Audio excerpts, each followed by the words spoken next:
Love can be exhilarating and wonderful, but it can also be painful and complicated. Join clinical psychologist and best-selling author Dr. David Hawkins as he reveals the truth about the good, the bad, and the ugly aspects of relationships. Listen in as he gives you practical tips for hope and healing. Welcome to the podcast, Mad in Love.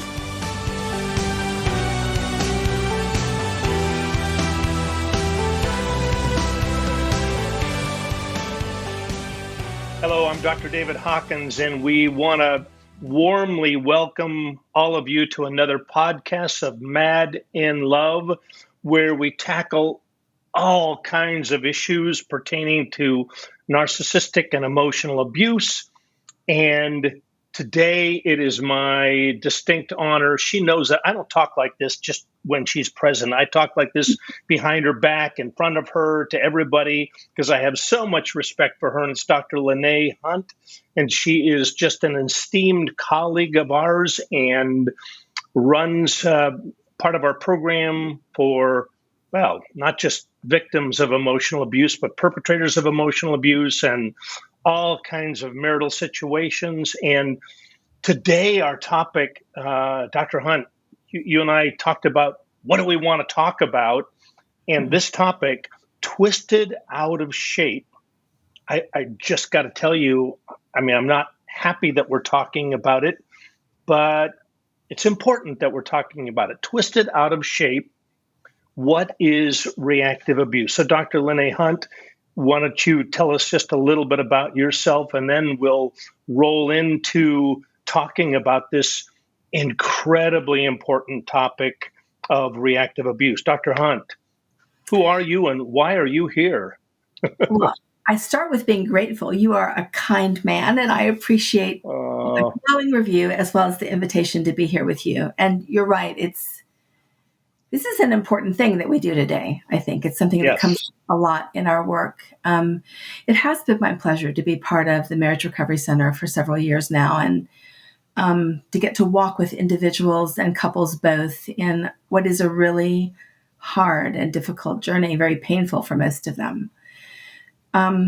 Reactive abuse is a term that I guess I coined out of the Redeemed group that we do.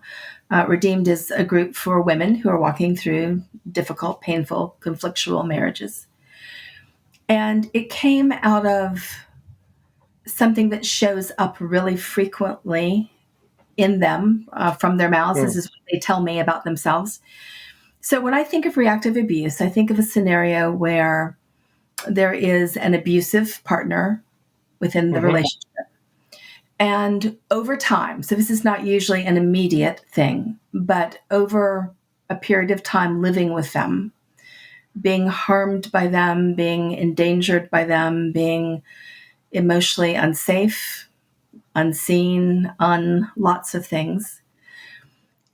What often happens, I think, is that women begin to be twisted out of shape. And when I say that, I simply mean they begin to be less like themselves and more like some strange thing that the abuse has created. And unfortunately, the strange thing they become often is a bit abusive in nature itself. So they begin to kind of mirror the abuse that they're receiving. So if it's rage, maybe they come back in rage. If it's silent treatment, perhaps that's what they resort to. But they find themselves at some point engaged in some kind of behavior that they notice and internally kind of say, uh-oh, that's not who I used to be. That's not how I think of myself. That's not who I want to be. Right? Yeah. I said in a previous video that they can be like a can of Coca-Cola, shaken up, and then they spew out this stuff. I like that. And to the external world, to him, to other people. I'm going to use the gender.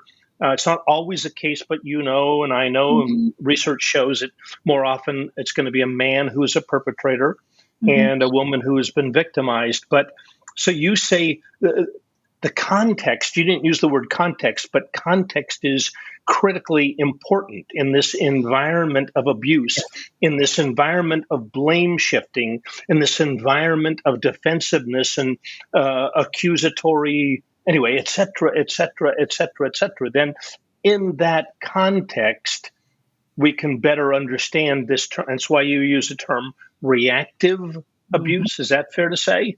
That is fair to say. Absolutely. Yes. So if you could somehow strip off the abuse, if that had never happened, yes, then what the women would likely be saying is that those aren't words they would have used. That isn't behavior they would have engaged in. And oftentimes the behavior is very specific to this relationship. It's not like they necessarily engage in the rage or the whatever elsewhere. It's in response to their abuser.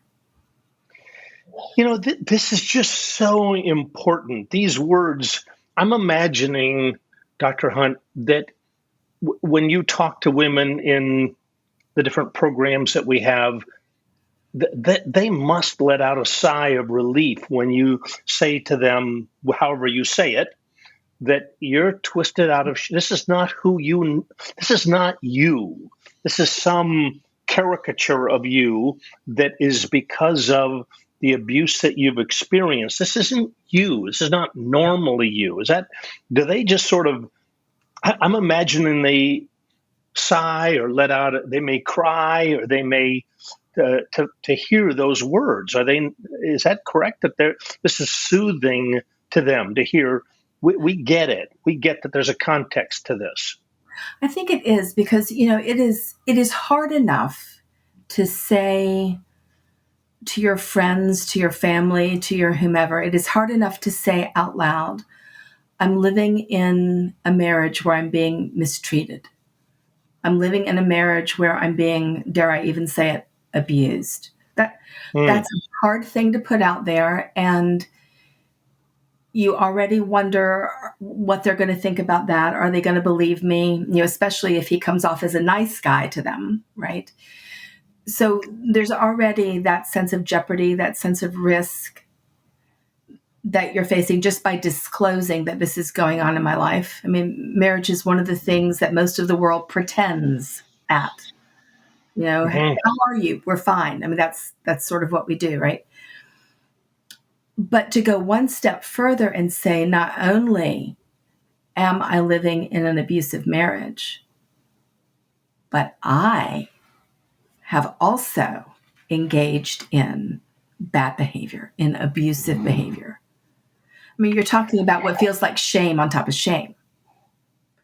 So yes, to have someone say, there's a reason for that, yes, I think I'm going to pause for a second, Dr. Hunt, and I would like you have such keen experience. I would like you to define emotional abuse, because when she goes out there and says, you're not going to believe what I've experienced, she even has a hard time putting into words what it is. And we're going to talk about what the world says, because I won't go there right now, but a little teaser for people to be thinking about. What she says is, there's serious problems here. But she's even having a hard time saying how crazy this stuff is that would spur in her the temptation and, in fact, the inclination to scream out swear words that she would not normally say. But now she says it. She swears at him just like he swore at her. She throws something just like he threw us. Anyway, but what is this thing? We just kind of I think we need to keep putting it out there. What is, take off on a tangent, if you don't mind, Dr. Hunt, from your experience, what is this thing that she says creates such a storm in her? What is this thing called emotional abuse? I love the question and I hate the question. Because it's that hard to answer. It's not just that it's hard to answer. I mean, you and I, our whole staff, we sit around and talk about this question, right? And how to verbalize it. So let me start with kind of this, which is that the more covert the abuse is, the more difficult it is to explain. Difficult it is to describe, the more difficult it is to perceive from the outside, because it masquerades as something else. So emotional abuse, like physical abuse, comes in lots of different flavors and at different levels. So in the same way, if we were speaking physically, in the same way that both pushing someone and punching them in the face are both abusive, there are different kinds of abusive, right? So the same is true on the emotional side. There are different levels, there are different flavors to emotional abuse. Not easily distilled, I think, into one succinct sentence, but so lots of disclaimers. I'll give it a go. Okay. I think that often emotional abuse is defined in terms of what it creates. So it's a series of behaviors, some of them active, so behaviors of commission, things I do, or omissive behaviors, things that I have failed to do. Either one can fall in this category. Things that I do or fail to do, the result of which is that the other person feels, and here comes sort of a long string of adjectives. The other person feels unseen, disregarded, disqualified, unequal in status, demeaned, used, felt as not a person in their own right, but only an extension of the other person, existing only for their benefit or good. That sounds so clinical to put it in those words, but it is largely an assault on personhood. It's an assault on value and worth. And then add in the flavor of it, which is aimed at control of another person. Yes, absolutely. Oftentimes by discrediting their view or their perception of reality, whether that's their own personal reality, something as minor as a woman comes in the room and says, "Gosh, it's hot in here." And his reply is, "It can't be hot. It's 67. Yeah. Well, of course it can. Of course it can be hot, but just not even allowing her to say what her own experience is. And that's a really silly, small example, but the level of control can be that massive. No, you don't feel this. No, you cannot think that. No, you will not go there. No, you will not have those people as friends. No, and no, you will do it my way or else. I often, Dr. Hunt, I often have women appeal to me. I'd like you to speak to this. The point is, they appeal to me to believe her. So it's very common for a woman to say this to me. Dr. Hawkins, I know that my husband presented to you that all that happened was A, B, C, but you've got to trust me. There is D, E, and F in the equation. It doesn't appear that he has been retaliatory. Please trust me that he has been retaliatory. I know it doesn't appear that he is acting in a superior way, but please believe me. I know what I'm talking about. But there's this pleading that goes on. And then, like I said a few moments ago, Dr. Hunt, when I say, I remember this so distinctly. This is when I started doing this work. I said to a woman the simple words, I believe you. And she started sobbing. Yeah. I mean, I'm a little emotional right now, Dr. Hunt, in that I remember that event when all I said was, I believe you. I believe your story. And she started sobbing. And so anyway, can you speak to this pleading of there's stuff happening here? And I don't even know how to name it. I don't know how to but it's retaliatory. I feel small. I feel invisible. I feel scared to death to bring anything of concern to him. And I know he's working with you guys, and I know he's in the core group or the advanced core, and I know everything looks great. It's not great. Anyway, can you speak to this unsureness, this lack of surety, and this desperation for you and myself to believe her and to honor her story and to help articulate and put words to this thing called emotional abuse? Yeah, I'd be happy to do that. There are a couple of pieces to what's going on in those kind of moments that you describe. Mm-hmm. One of them, I think, is that, and obviously this is a sort of a gross generalization, but what you and I tend to see primarily is the scenario where the person who's being abusive is a different person publicly than they are privately. Absolutely. Which says they have enough control over their behavior. Yes. Right? To choose where to apply it. Right? And so publicly, they tend to be stand-up guys, respectable, well-liked, charming, articulate. Yes. They might even, so, different degrees of cunning here, right? They might even be the sort that says publicly, I know I'm not perfect. Mm-hmm.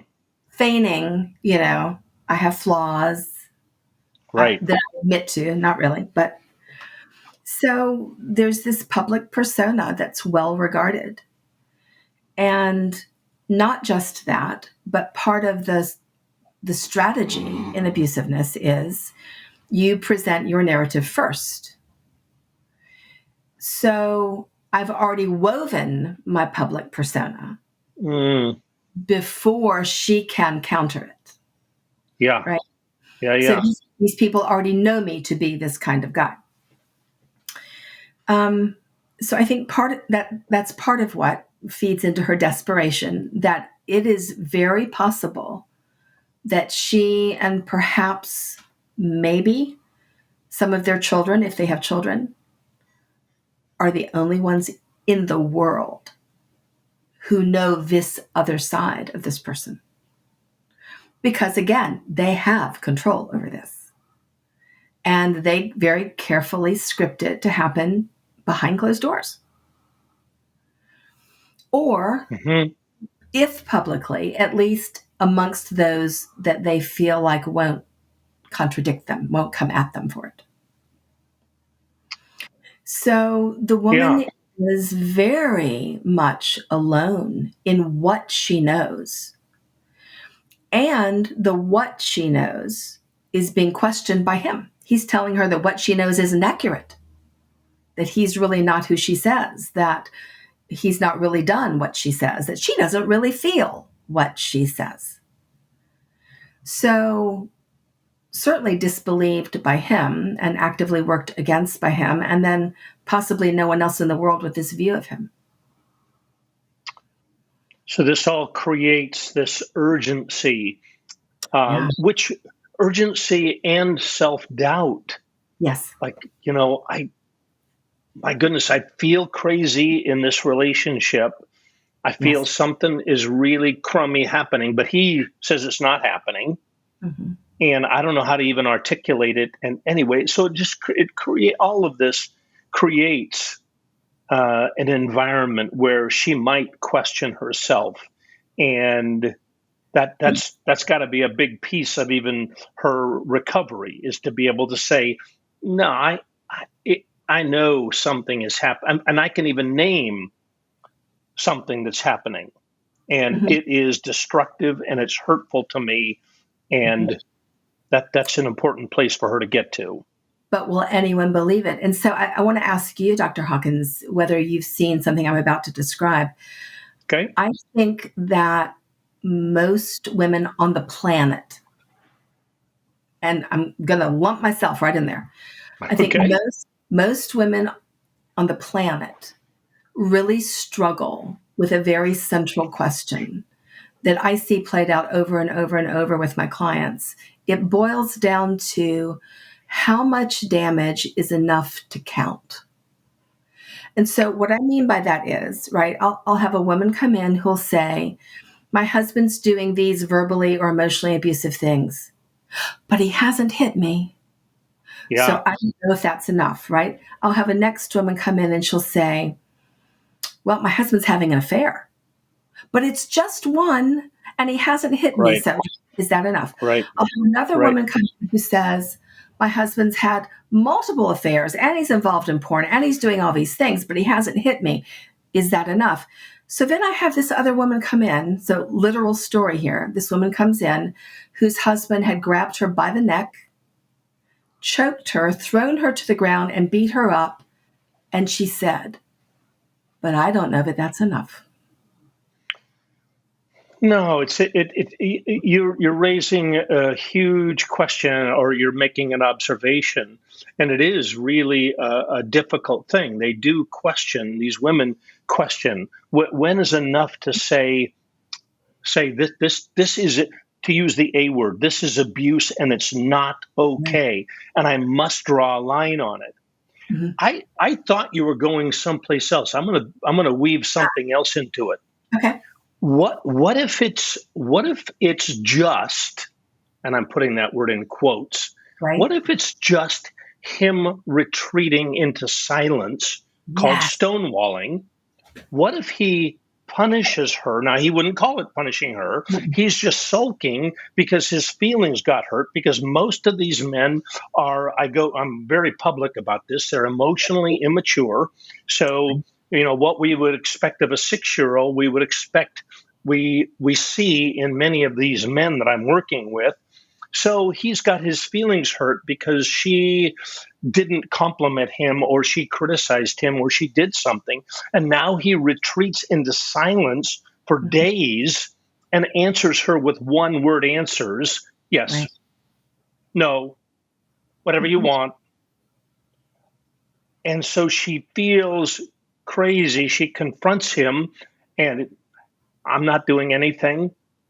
So she is being subjected to this stonewalling. By the way, parentheses, I'd like us to talk about these two words, emotional neglect. You're welcome. Emotional neglect defined roughly as failing to give someone the attention and affection and care and nurturance that they deserve because of their relationship to you or whatever. So in other words, we would not think of withholding love and affection and support from our 3-year-old or our 1-year-old or our 6-year-old or our 9-year-old. I mean, that's our role, but we emotionally neglect this other person. So what of the woman who says, all he's doing is avoiding me emotionally, and still expects sex, by the way, but right. Is that enough? And she says to herself, here's another podcast, Dr. Hunt, the topic of adjusting, adapting, accommodating, coping with a really bad situation. So do you see that kind of stuff too, when women are asking themselves the question, is this bad enough to call it abuse? What if it's just emotional neglect? Yeah, I'm really grateful that you brought that up. So I'm going to hook this back also to what you spoke of earlier, their desperation to be believed. Yeah. One of the hardest things to describe is the absence of something. Yes. Right? Which is what neglect is. Neglect is the absence of something. And so the example, the analogy really that I give in sort of demonstrating the harm of this is to translate it into the physical. So let's say that we have 2 children. Mm-hmm. Both of them, CPS is involved with the family. There's been some allegation of something, right? Mm-hmm. And one child has been the victim of physical abuse. They have bruises, they have scars, they have cuts, they have broken bones, they have whatever it is they have, but you can see it. Easy to see. Easy to see. And we go, should this kid be still in this family? Easy to say no, right? No way. No Yes. way. We've got another child who is the victim of neglect. In physical terms, they're being starved to death. Yes. Yes, Maybe, yes, yes. maybe medication is being withheld. Maybe there's no one to watch them ever, and they wander the street as a 2-year-old with no one knowing their whereabouts into unsafe territory, right? An absence of care and concern, an absence of protection, an absence of nutrition, an Yep. absence of. Yeah. Should that child be left in the home? When I put it that way, everyone goes, well, no, they shouldn't. They need to leave too. So let's lift that back up out of the physical, Yep. set it down in the emotional, and say, is that still true? Does the absence of something, is that as deadly? Is that as destructive as the presence of something bad? Yeah, it really is. Because very similarly, there's a wasting away of the woman's heart. There's a wasting away of the relationship. There's a wasting away of her version, her view of herself. Mm. Yes, it matters. Yes, so, in both of your questions, it seems like the obvious response is to legitimize that this is really bad news. It's really bad. This is bad, bad, bad. To neglect or to abuse, to overtly abuse, and it's bad, bad, bad to covertly abuse and neglect as well. And it seems like your role must be, my role must be at times to legitimize, to say it is valid what you are experiencing. And back to the topic today, you being twisted out of shape, that's really understandable. It's really valid. Would you say that that's part of our role, is to validate and legitimize her experience and what's happening with her? Absolutely. Both the damage that the partner is doing directly to her,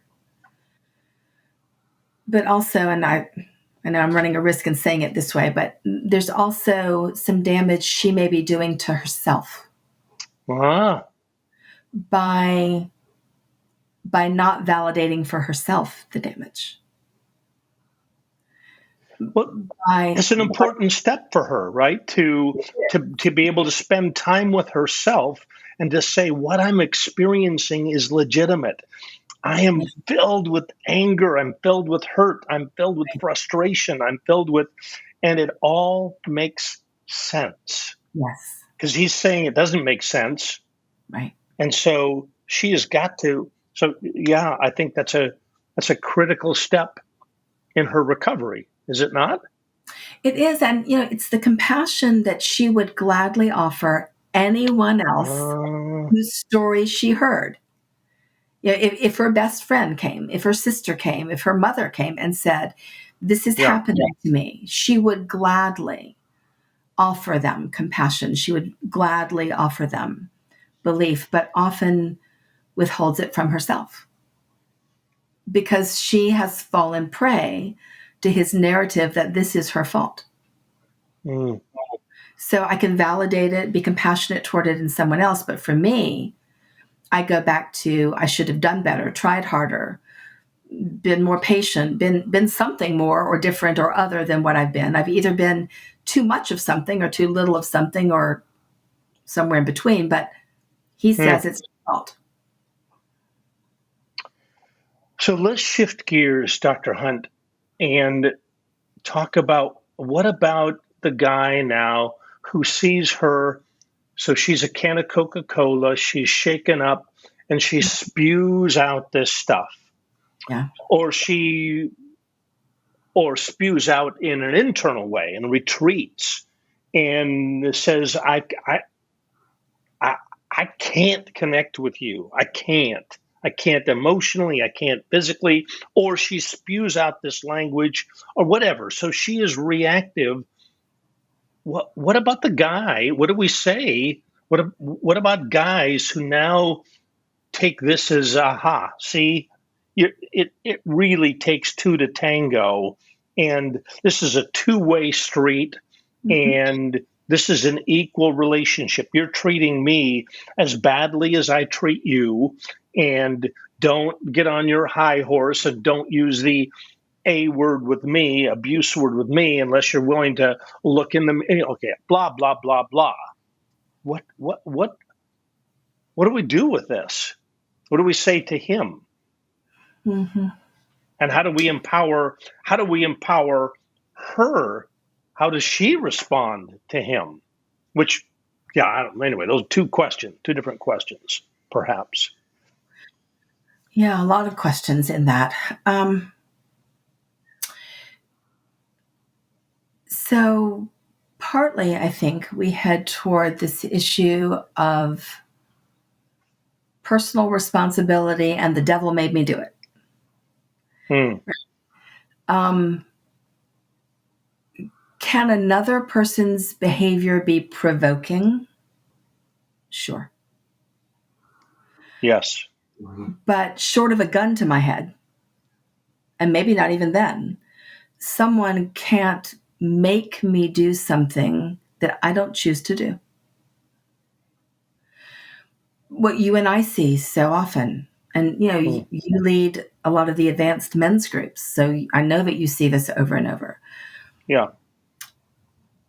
Part of the abusive dynamic is to avoid taking responsibility for their own behavior. And there's a number of ways to do that. One is to, just simply deny they did it, or to blame the perception of it, on the partner rather than, and that they did it. But one of the most common ways to avoid responsibility is to say, if I did this and you did something like it, that this is a math equation and they cancel out. So the fact that you've committed some bad behavior, Mm, that I don't have to look at mine. please continue. That's such a great way to think about. That's what he says. This is a math equation, Right. and your behavior cancels out any responsibility of mine, Mhm. and it takes two to tango, and this is an equal relationship. Yes. And so my response to that is, I don't want to hear about what she did. What I want to hear about is the permission you gave yourself to speak Hmm. as you do, to act as you do. What is the thought in your head? I don't care about her right now. What is the thought in your head that allows you to say, it's okay for me to call her Hmm. that name? It's okay for me to speak to her that way. It's okay for me to do these things. What is the belief in you that gives permission for that? Hmm. So, are you back to the math equation, Dr. Hunt? Is that faulty thinking then on his part to think it takes two to tango? One bad act on your part cancels the bad act on my part. Is that just an erroneous way for him and for anyone to think about this? It's just far more complex than that. Yeah, it's a yes and no. Uh-huh. So is that good behavior on his part to engage in equalization? No. And it obscures the point that he's been abusive. So Hmm. no, I don't think that's a good strategy on his part. I don't think it's a legitimate one. Hmm. And the however is this: it is also not okay for her to lose control. Hmm. It is understandable. It is so understandable given what she's endured. But that doesn't make it desirable. Yeah. It's not even what she desires. So part of my message to the women I work with is very much this, that at the end of the day, they need to be able to live with themselves. And so it's really important that they not get to the place where they're so shaken, the can of Coke, right? Where they're not so shaken that that happens. I want to camp here. Okay. I want to make an argument that you certainly I want you to feel free to object to what I'm going to say. So that counsel that you just gave that woman, I'm gonna argue against it for a moment. Yeah. So the women that I see, and I see many of them, and I have for years. So the thousands of women I see, building a case here, the thousands of women that I've seen, they've endured this bad behavior for years and years and years and years.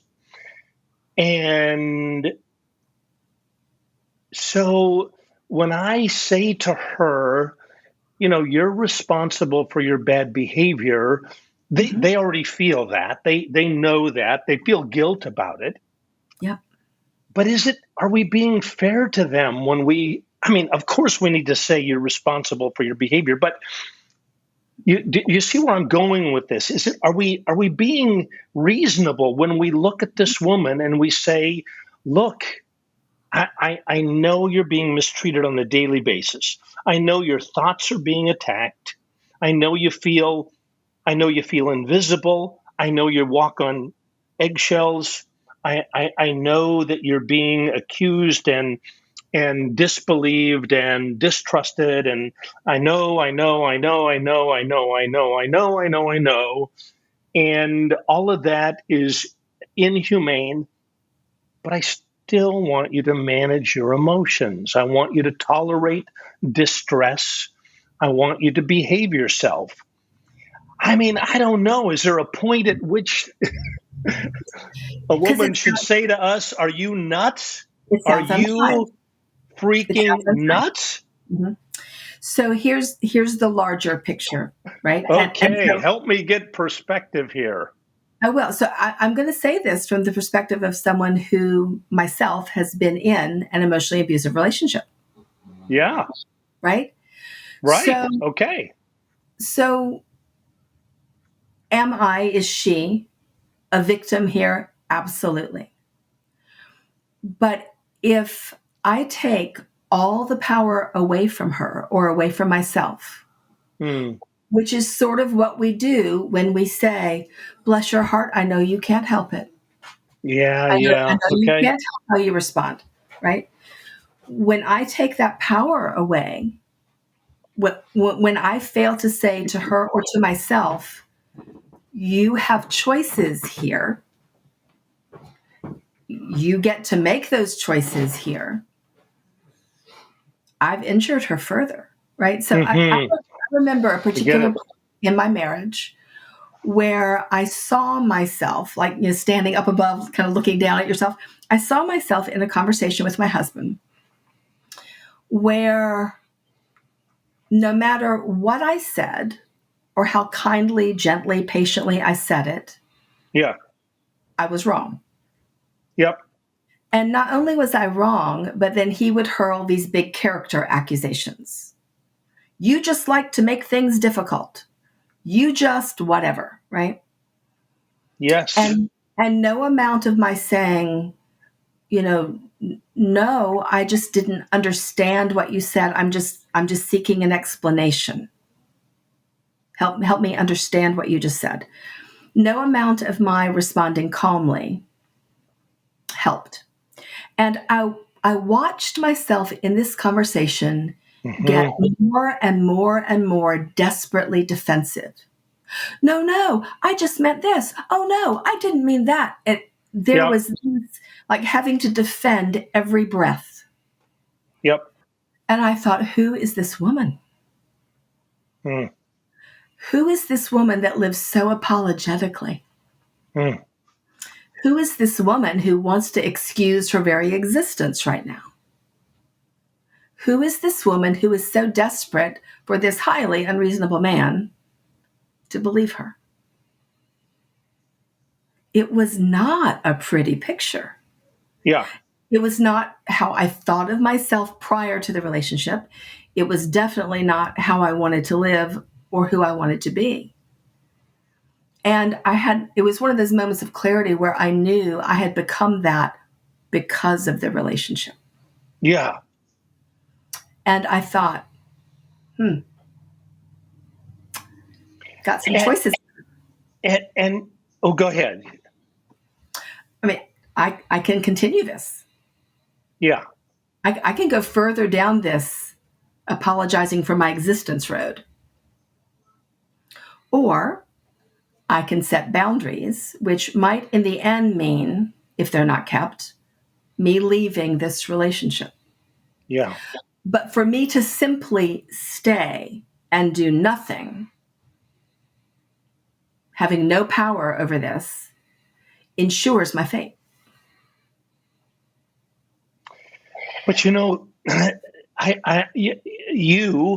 and these women that we're talking about, what an impossible situation, if I can say that, where you're appealing to him.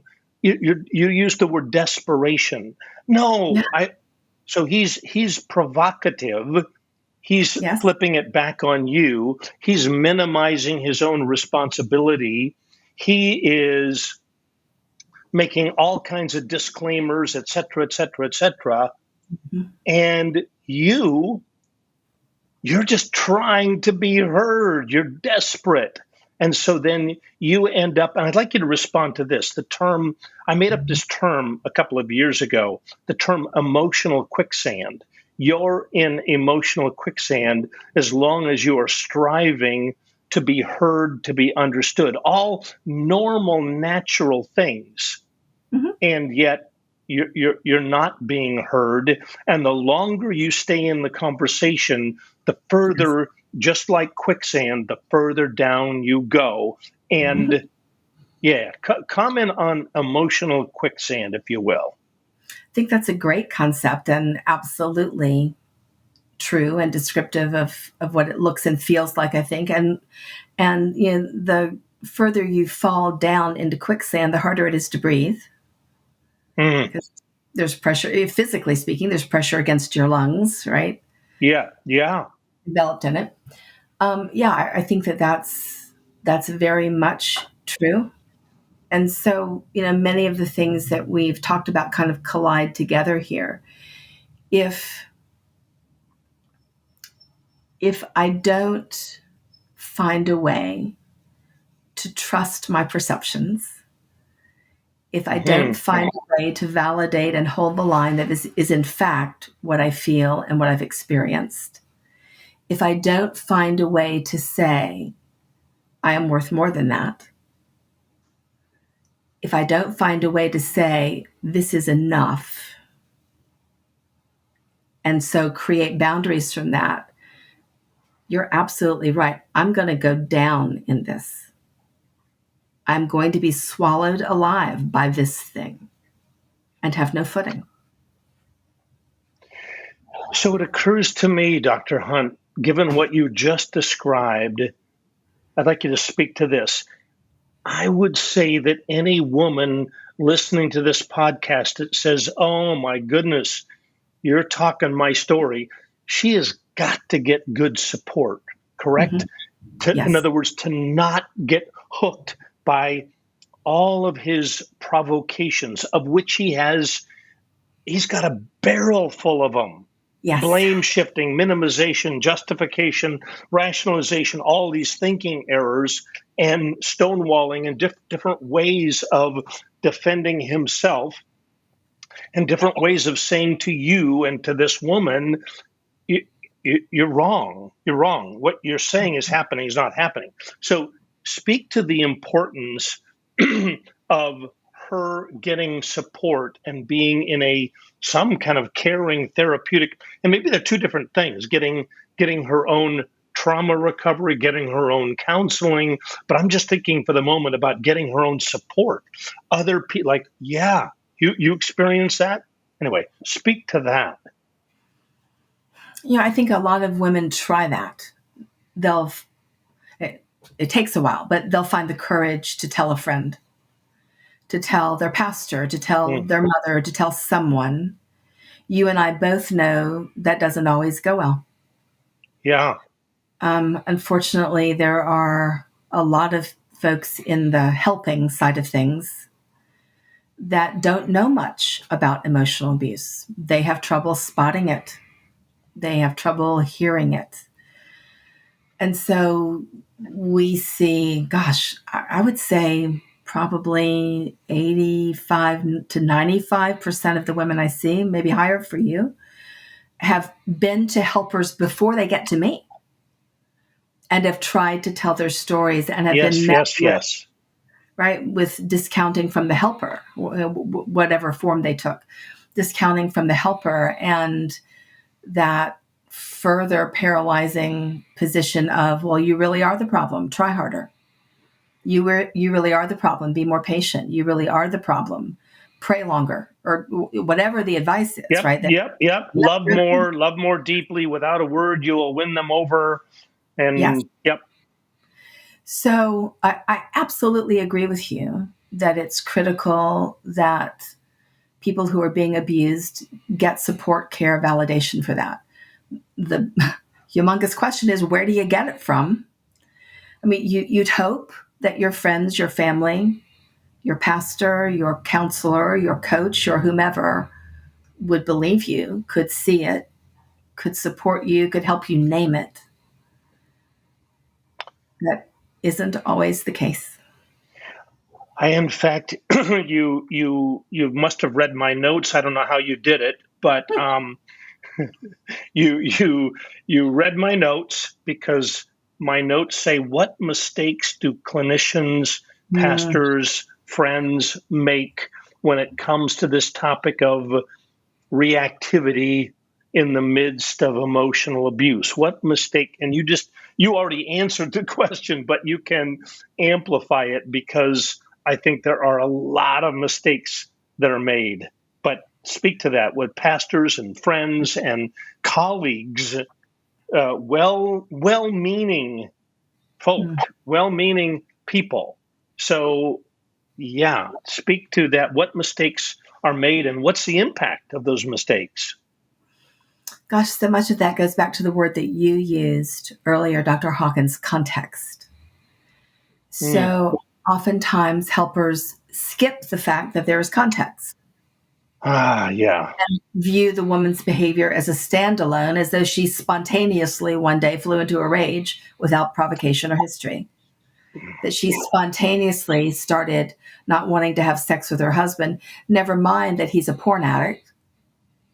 Yeah. They skip the context. So I think that part's huge. Mistake number one. Yes. Yeah. I think mistake number two is to be fooled by the public persona he presents. Mm-hmm. And I admit that this one is tough, right? Because the way all of us go through life, I mean, you couldn't function if you didn't. The way all of us go through life is we trust what our eyes see. We trust what our ears hear, what our tongues taste, what we smell. Like, we trust our own senses, right? And so if your only view, let's say your only view of me is that I'm this good woman, I show up to work responsibly, I participate well, I do my job with skill, I am pleasant with you, with our staff.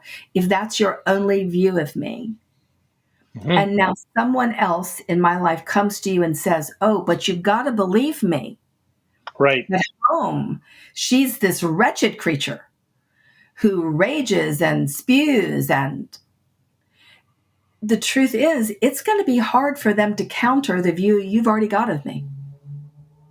Because you've experienced me and you trust what your eyes have seen, you trust what your ears have heard. Because that's what we do. And so that's her uphill battle. She's coming into a space where he already has reputation. Yep. Saying, please believe me. You've missed something. And so it's incumbent upon you, myself, friends, clinicians, pastors, helping professionals to believe her and to listen to the larger story. I'm going to go off on a really quick tangent, Dr. Hunt. Mm-hmm. It helps me so much when I do intensive work because then I see this larger picture. Oh my goodness, he jumps up out of the middle of a 3-hour session and doesn't come back. And I look at her and go, does this ever happen at home? Oh, all the time. Oh, all the time.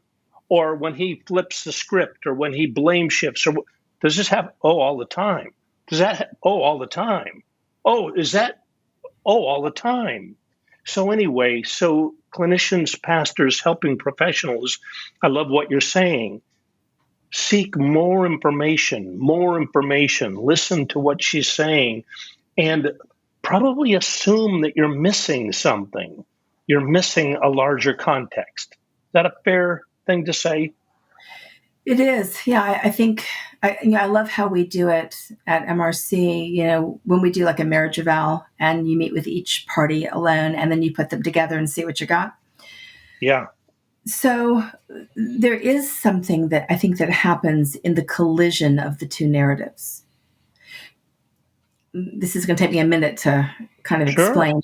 But one of the principles I use a lot in my work with women is the concept of data collection. Because there are these questions inherent in abusive relationships that need answers, and you can't answer them without data. Questions like, can I trust him? Does he actually love me? Will he choose me? You got to have data for that, right? And so the truth is we have data, but a lot of times people don't know how to read it. The good news is that everything is data. So for example, if I get these two people with very different narratives into the same room together, and I say, it's interesting that you two have been through the same conversation, but remember it very differently, took very different things away from it. What will often happen is that he'll get quickly agitated and may blow up over what he experiences as her representing him.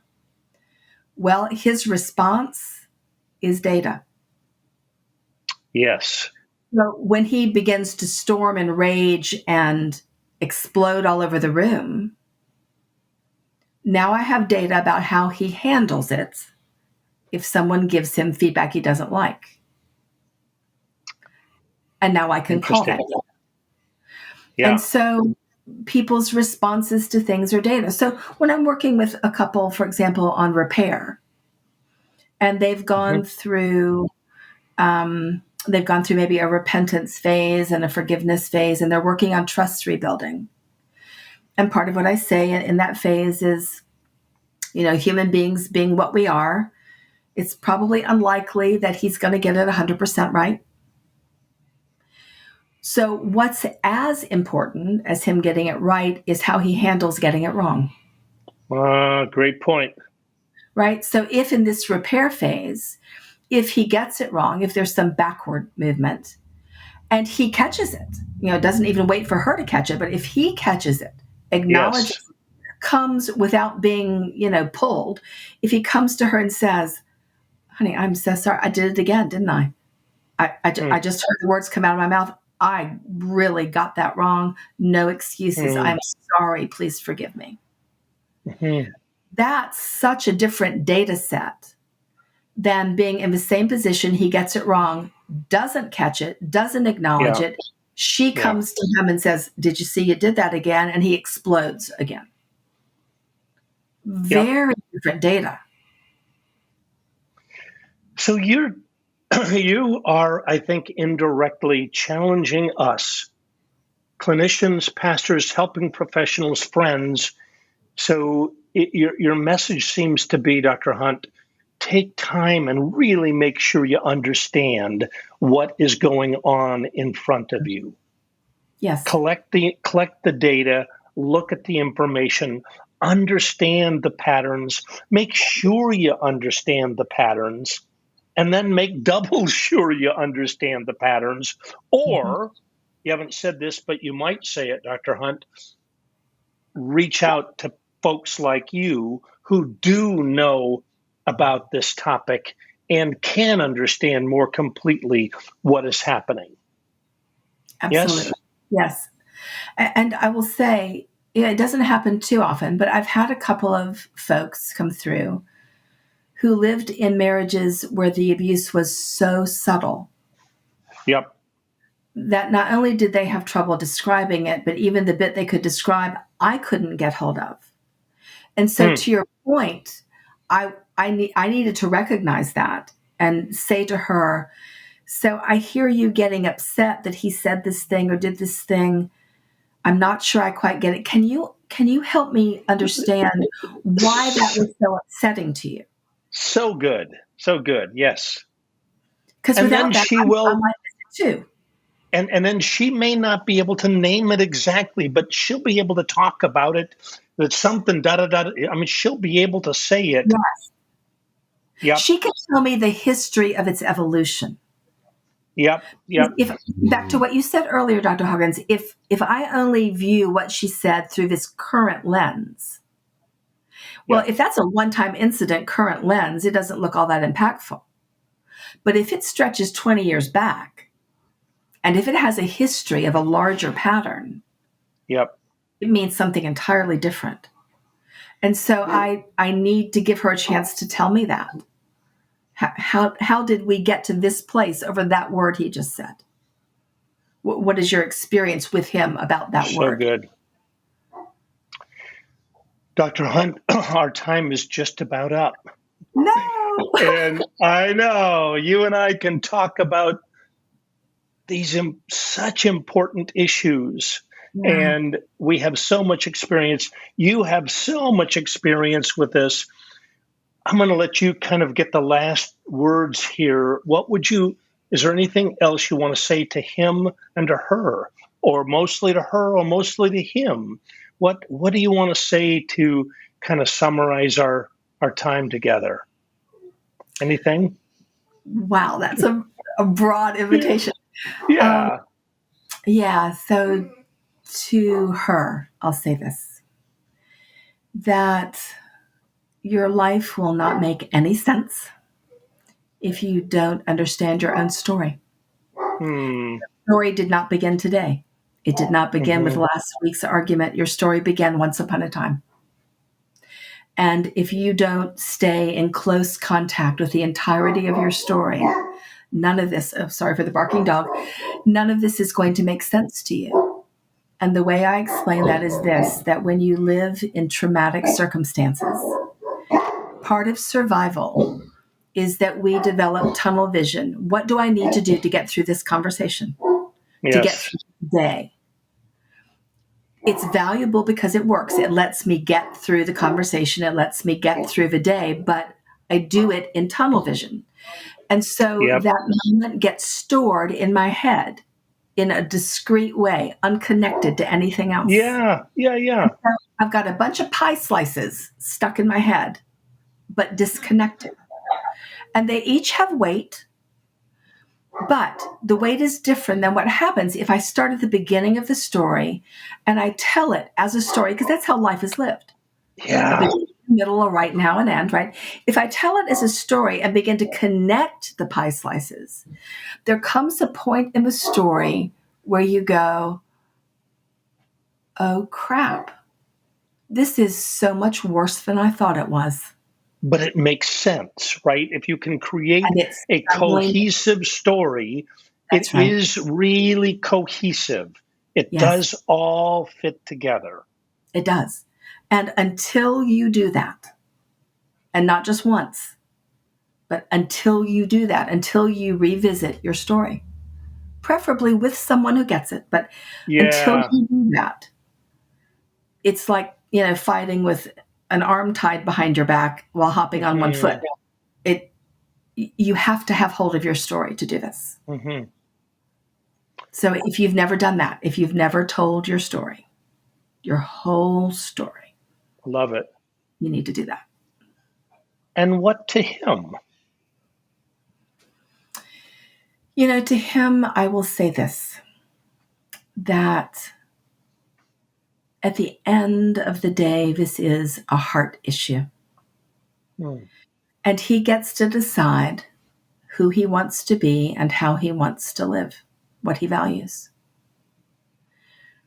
If what he values is control and independence, if what he values is the addiction he walks in, if what he values is being right, if what he values is, and we could add a bunch of things in here, Yep. He has every right to value that. He just needs to know it's probably going to cost him what he has. If instead he values relationship, if he actually wants intimacy, if connection is truly truly a heart value is, then the good news is there's some things he can change to stand a better chance to get that. But he can't have that the way it is now. Love it. Okay, you, Dr. Hunt, my goodness, you bring heart and soul and experience and credentials. You kind of have it all. And I really mean that. And you can help and are available to help people. So anyone listening to this podcast, if anything about this is your story, if you've been twisted out of shape, you can find no better help than Dr. Hunt. And we're so glad you're at the Marriage Recovery Center. And anyway, it's been a real blessing to be with you today. Thank you, Dr. Hunt. Thank you, Dr. Hawkins. I really do appreciate the conversation. And beyond this particular conversation, I am so grateful for the space that you've created out of the goodness of your own heart, the space that you've created for people who hurt and people who are damaged and wounded and abused. And you've created a space that wasn't there before. And that has changed the lives of so many people. And I'm grateful to be part of that. Thank you. All right. God bless. And you.